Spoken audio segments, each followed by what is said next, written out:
suis spécialisée en ethnobotanique, c'est-à-dire l'utilisation des plantes par les êtres humains.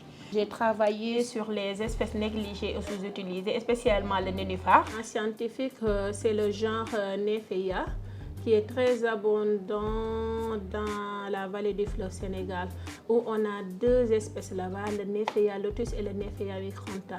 En termes de valeur nutritionnelle, quand on a fait les analyses, on s'est rendu compte que l'espèce a une forte valeur énergétique. Et cela montre seulement que c'est une espèce qui peut jouer un grand rôle pour la sécurité alimentaire et sanitaire dans la vallée du fleuve Sénégal et aussi au Sénégal. On utilise la flore de Béraud pour identification parce que la plupart des espèces qu'on nous donne sur le terrain, c'est en Wolof, en Sérère ou d'autres langues locales. Ou bien aussi on essaye de prendre les échantillons et de les identifier au niveau de l'herbier de Dakar, où on compare les espèces avec d'autres espèces qui existaient dans la collection. Donc c'est une partie. Une autre partie, pour l'analyse, on utilise des logiciels. Il y a beaucoup de logiciels utilisés en ethnobotanique et plus particulièrement, on utilise SPSS, on utilise Sphinx et il y a aussi d'autres comme le logiciel R pour les traitements de données.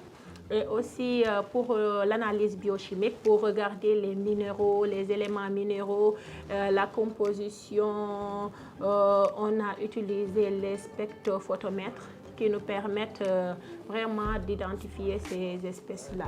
On a obtenu des résultats sur la disponibilité déjà.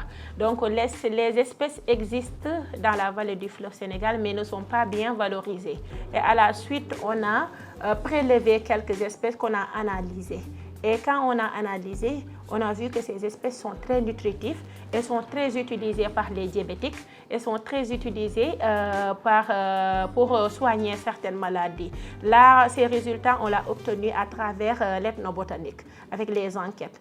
Et à la suite, on a pris des échantillons qu'on a fait analyser dans le laboratoire d'analyse et d'essai et on a obtenu des résultats par rapport à la composition qui nous montrent que ce sont des espèces qui sont très riches en protéines, très riches en glucides, très riches en d'autres éléments, les minéraux, les calciums, les potassiums, etc.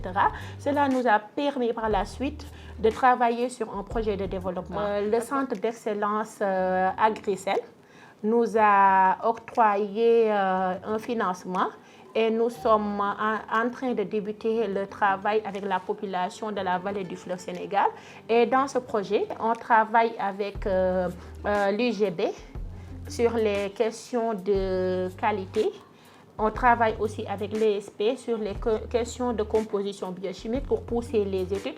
Et aussi, nous travaillons encore sur les données ethnobotaniques parce que c'est important pour la suite.